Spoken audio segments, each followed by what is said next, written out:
Inner Light is an experience. If you are entertained, that's fine, but we are not here to entertain. It's not a show.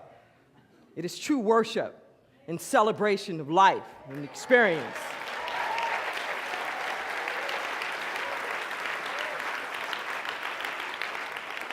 And I want to make that plain, so if you happen to be listening to this in a car right now, or you are at work, or you're at home looking at this on TV, get your praise on.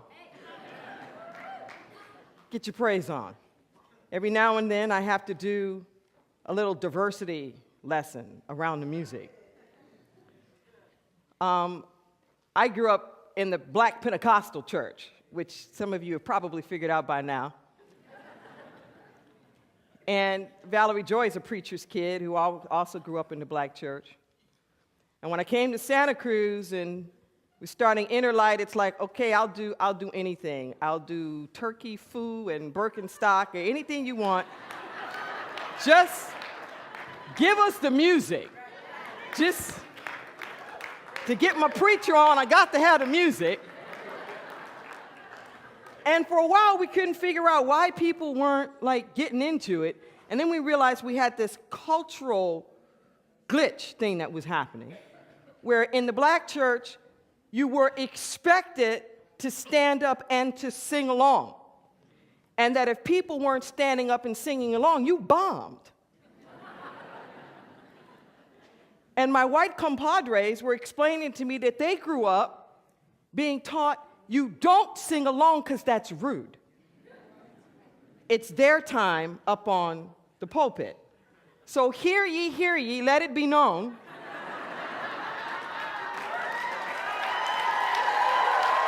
that for the hour and a half on Sunday when you're here, I know there may be some grandmothers and aunties rolling over in their graves, but it's okay. It's okay. Particularly the last song today, Stir Up the Gift. You gotta move, if moving is your thing. My theme this month is healing. And my topic today is healing is more cooperation than creation.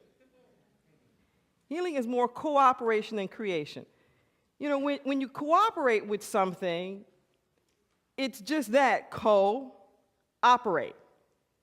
You're working along with something as opposed to you being the one who's initiating. You're being the one who's creating it. And a lot of times we get paralyzed around this thing called healing because we feel like we don't know what to do. We're a very to-do kind of society. And we try to orchestrate our surrender.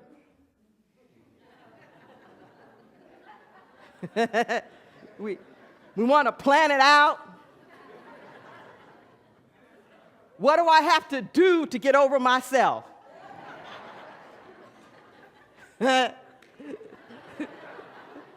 Even I have been guilty of that.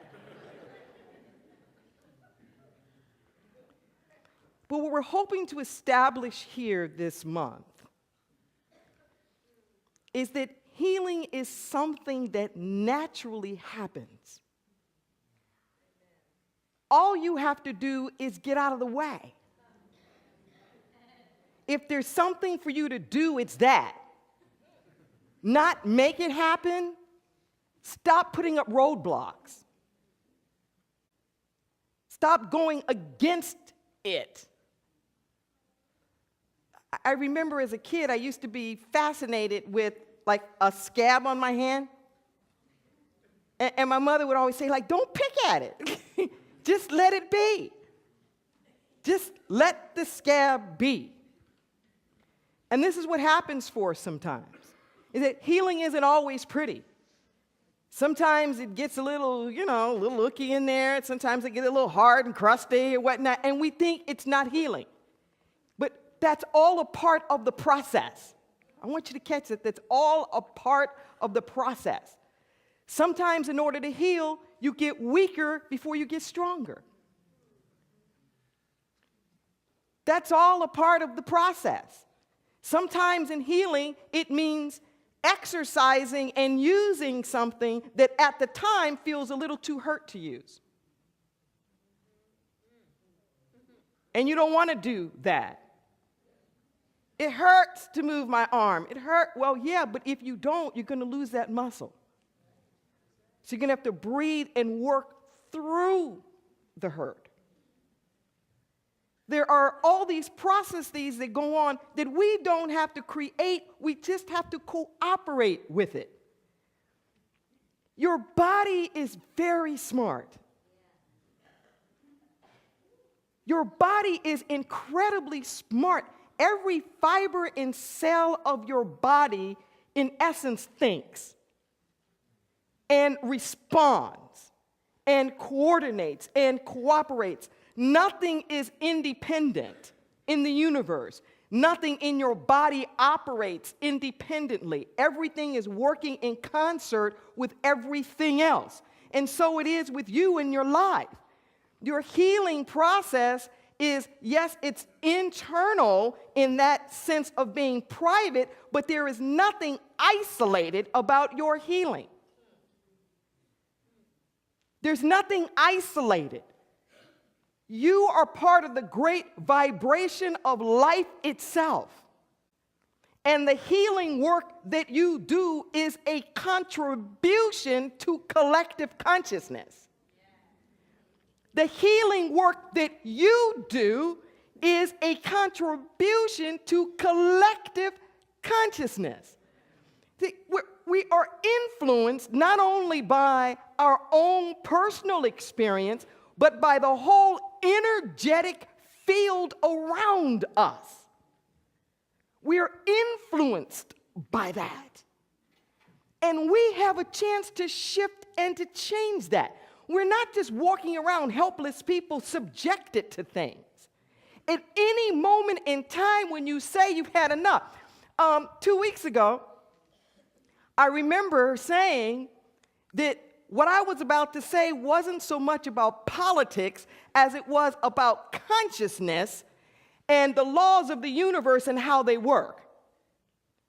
And I remember saying, I don't know a lot about Egyptian politics, but I do know that if 1 million people are out there in the square and you've been in office for decades, something about to change.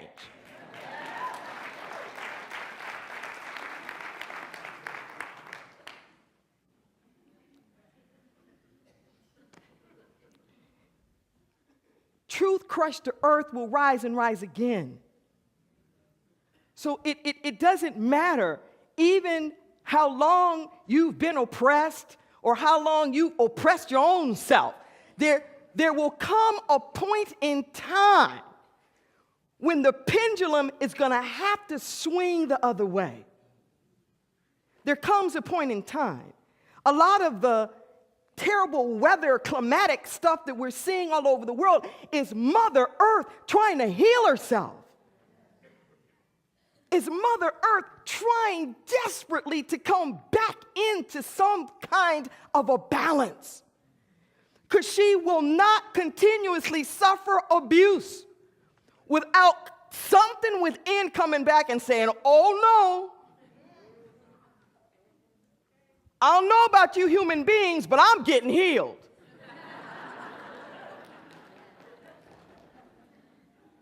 I don't know about y'all.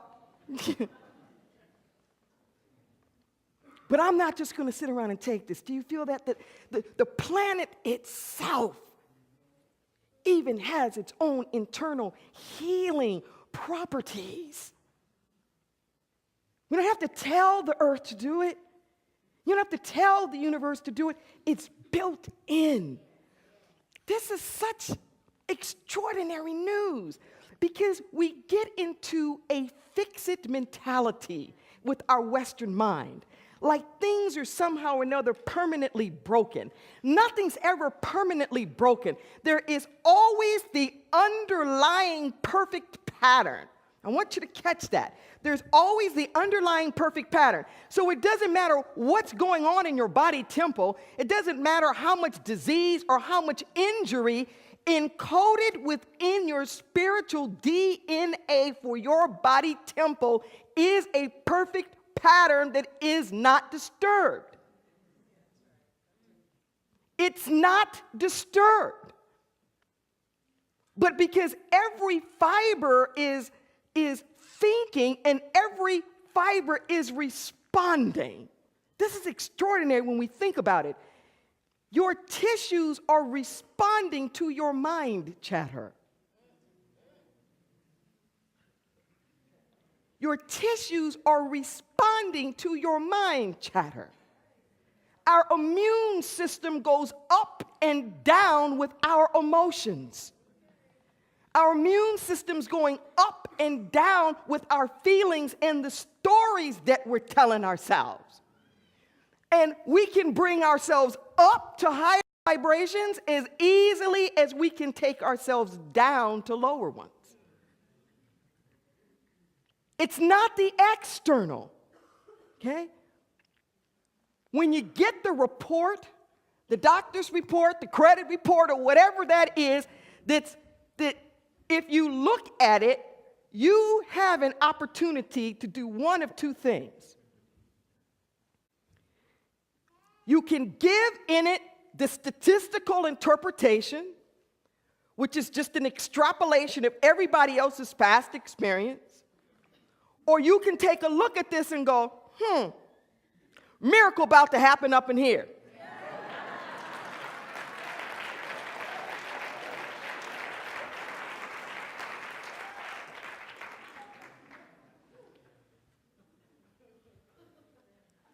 Everybody who's ever been healed wanted to be healed. Everybody who's ever been healed wanted to be healed.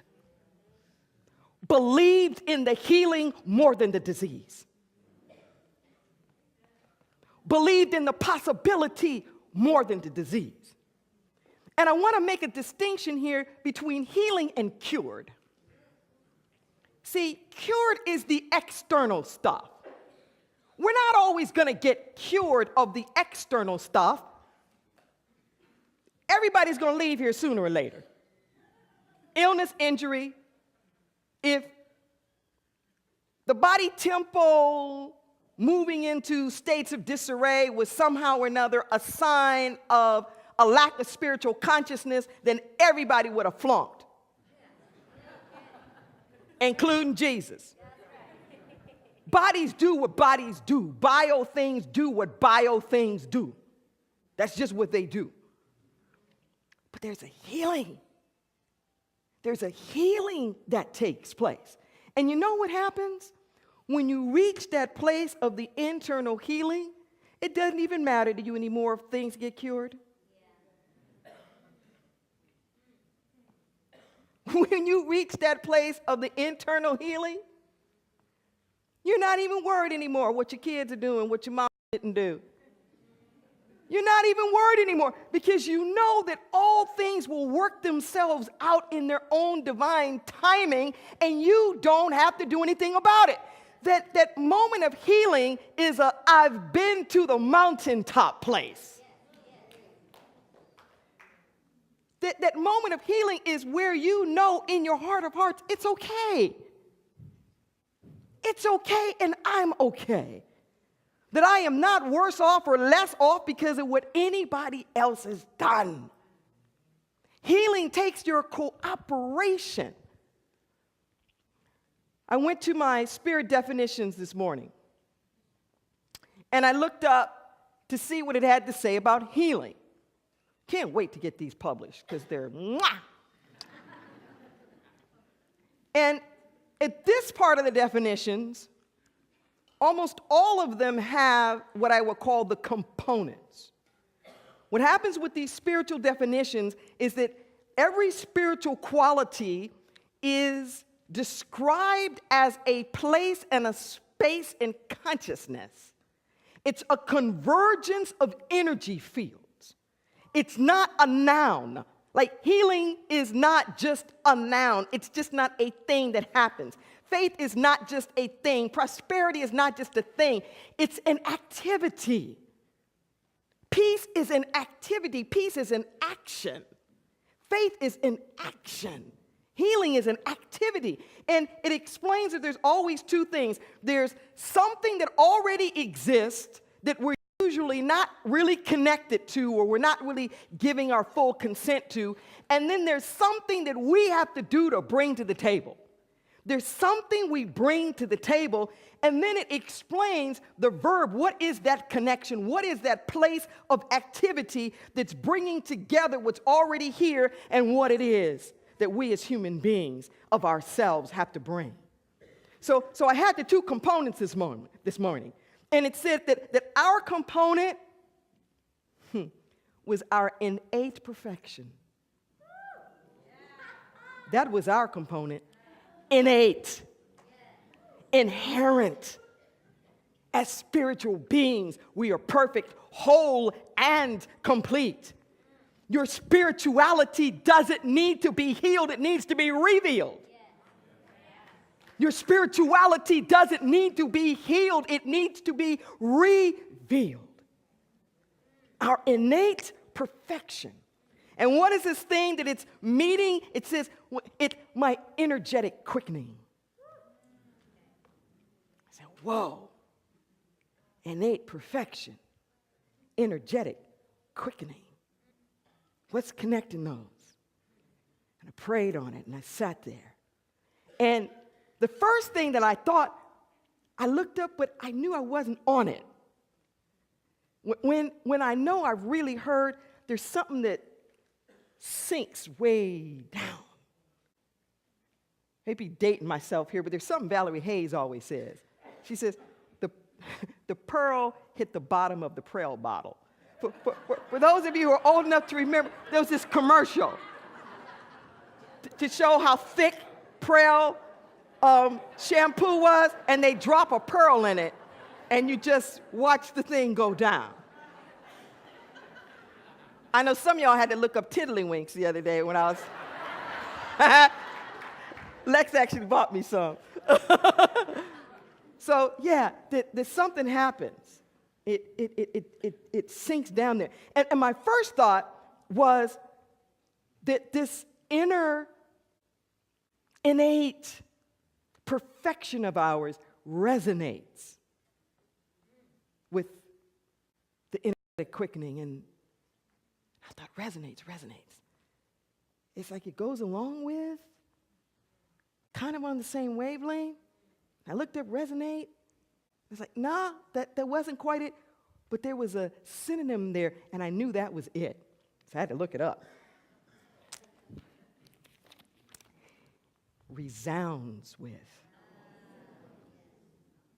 When your inner perfection resounds with my energetic quickening. So, of course, I had to look up resound. To be filled with reverberating sound. To be extremely well known, and to say something so that it produces an echo. I was like, wow. When my inner pattern, my innate perfection reverberates, when it's so well known that it's echoing. So of course I looked at reverberate. Said once again to echo. You know an echo?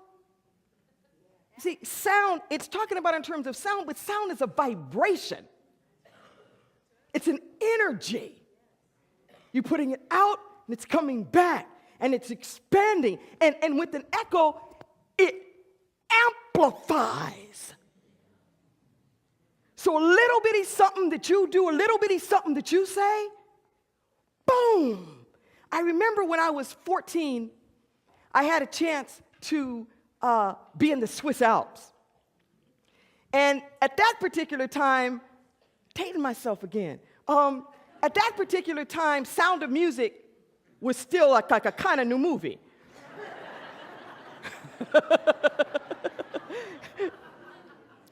And, Julie Andrews gets up there and, you know, that kind of thing. So, I'm from South Central LA, but there's nobody watching me. So,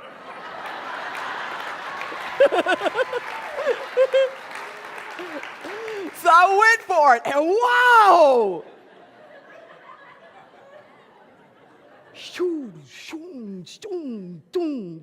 I mean, just these echoes off these mountains and these Alps, and you didn't have to shout. You didn't have to shout. It describes reverberate. It says it's having continuing effect, bouncing back. Continuing effect, bouncing back. Can you imagine now if we allowed our innate perfection to reverberate with the quickening energy field of the universe?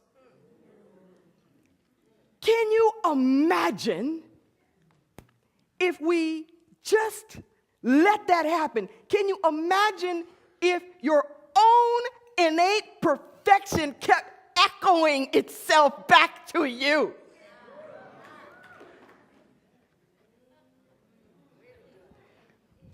Can you imagine if your little yodel filled up the Swiss Alps?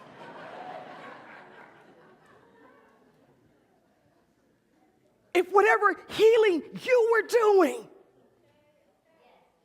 boom, boom, boom, boom, boom, spread, reverberated.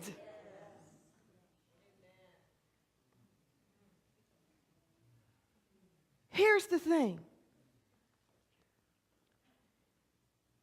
That process is always happening.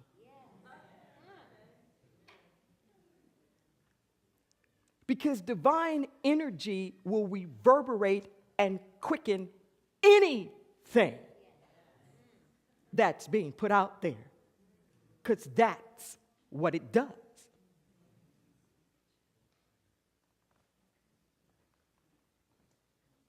But we get to choose. What's reverberating out there now? What do we have constantly echoing back to us? It's not the truth. It's not the truth of who we are. Claim it.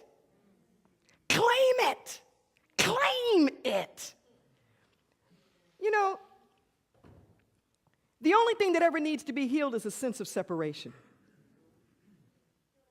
Whatever that is that you're praying for, know that what you're looking for, you're looking with.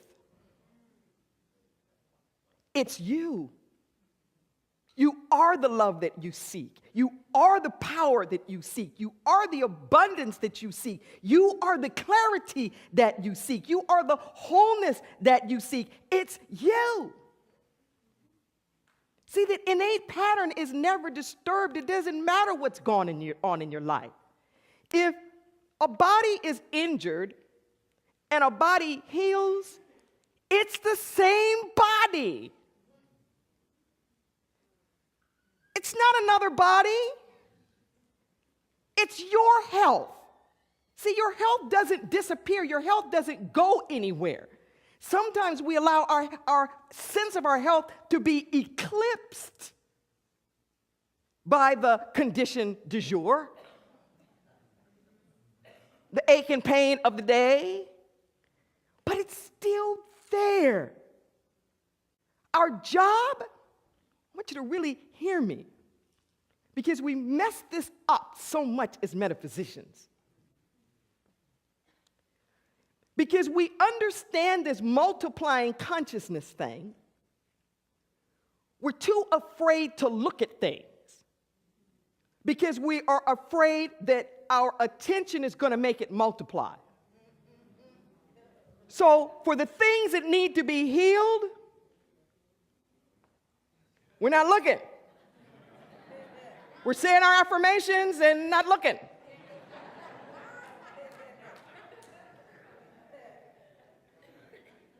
Look through it. Don't focus on it. Pierce through it. Like spiritual X-ray vision, because the perfect pattern is on the other side of it. Call it out.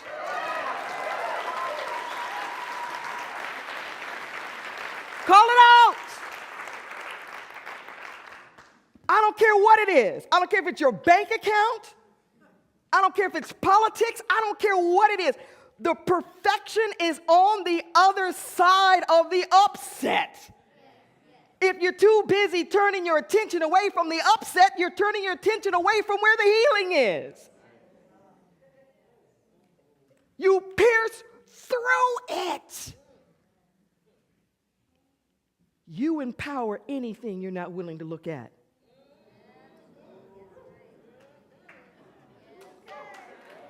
You empower anything you're not willing to look at. So all that metaphysical denial is counterproductive. Instead of it being such that you don't make it manifest, the fact that you think it has so much power that you can't even look at it. Rob it from its power. Stare it in the face.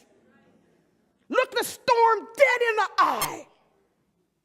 Rebuke it like it says Jesus did the tempest. Be still. Be still. Monkey mind, shut up.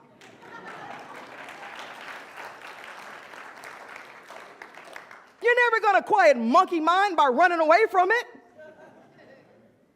Shut up. Those places that feel like we're broken or wounded, got to call it out. Call it out. Call forth the health. Call forth the wholeness. Call forth the trust and the truth. It's like getting the runner's second wind. You hit the wall. Our ego has these walls. I've done as much as I'm going to do. As much healing, growing, forgiving, learning. I'm done.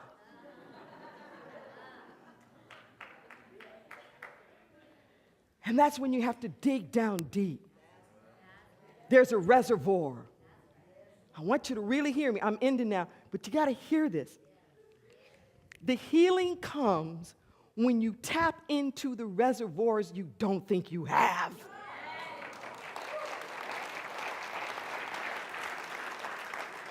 You got to break through the illusion. Just when you think, I can't do this anymore. I can't go through another thing with this person in my family or this person on my, that's when you just take a deep breath. You can't, but God can.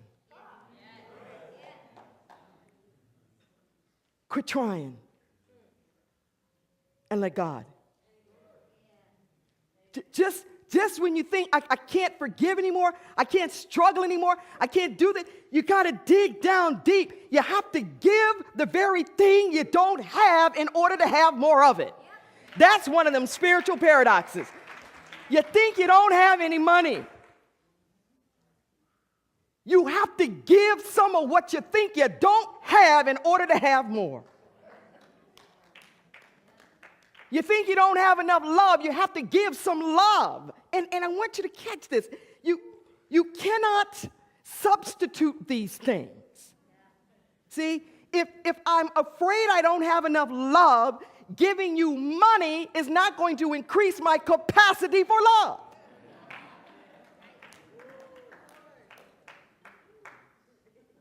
Or vice versa. Whatever that place is where you don't think you are enough, creativity, home, even time. Those places where you don't think you have enough time to pray or to meditate or to go deep or to be creative, if you took the time, you would appear to have more time. Everything else will happen faster. What you thought was going to take you 3 weeks takes you 1. What you thought was going to take you 3 hours takes you 30 minutes. If you have the courage. The question that Jesus always asked was, wilt thou be whole? Sometimes it's translated as saved. But make no mistake about it, scripturally speaking, saved is whole.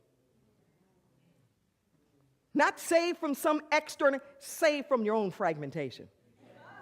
Saved from your own ignorance. Saved from your own disassociation with your good.